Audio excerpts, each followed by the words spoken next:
Hello everyone, as promised we are back again with the next video. In last video you have understood what is marketing automation and how do you decide if you're ready for the marketing automation or not.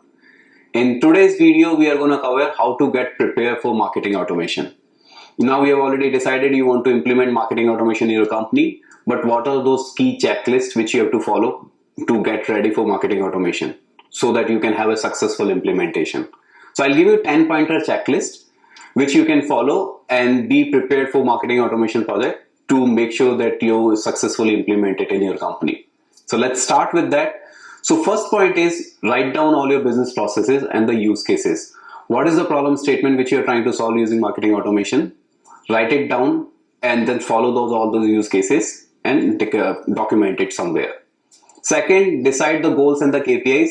What are those end goals which you're expecting from this project coming across? Write down those KPIs. So based on that, after the implementation, you'll decide was the project was success or a failure. So you need to have those KPIs in place. Third, divide the project into phases. So you don't have to implement the whole project at once. And that's where all the 96% of the marketing automation project gets failed, because the companies mostly try to cover up everything at once.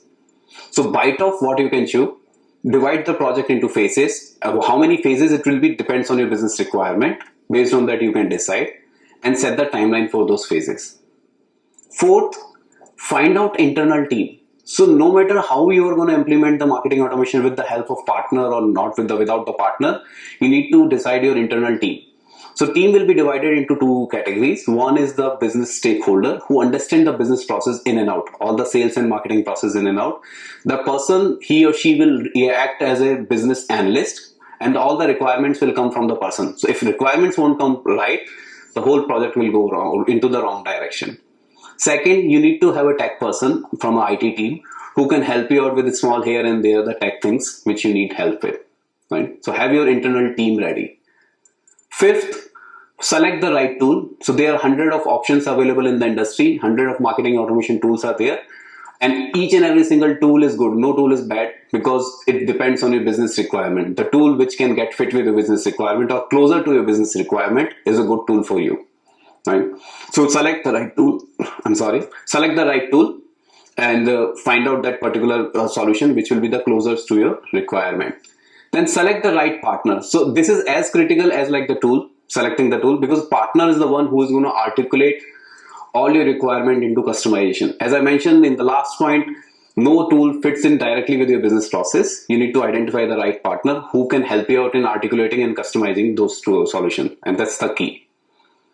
Next, you need to identify the timeline. So timelines are the key of the project. We need to know, okay, this phase I want to finish it off by this time, and stick to those timelines. Now you know the timeline, you have the cost of the tool, you have the cost and the budget of the partner. Now it's time to buy in your management. Your management's involvement is as critical as any other phase in the project. If your management has the support or management support is with you, that's the one which will basically increase the adoption within the team. And also you need support on the budget perspective and the timeline perspective. Next, document everything. You need to document each and every single piece of it so that whenever the new person is joining the team and the documentation is available, it becomes very easy to adopt it. Right? Then the next and the final one, but not the least, you need to plan your adoption. Don't wait for the project to get finished before you plan the team adoption. Because adoption is the key. When you have already implemented the automation, the feedback has to come from the team. And if team is not using it, it's all failure. Right? And that's where the management support will come into the picture.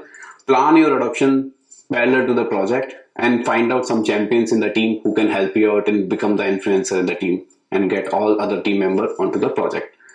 So with that, these are the 10 checklists, the 10-point checklist which I have given you, which you can follow to get ready for the project. I'll close it for today. I'll see you soon next week with the next video with that. Thank you.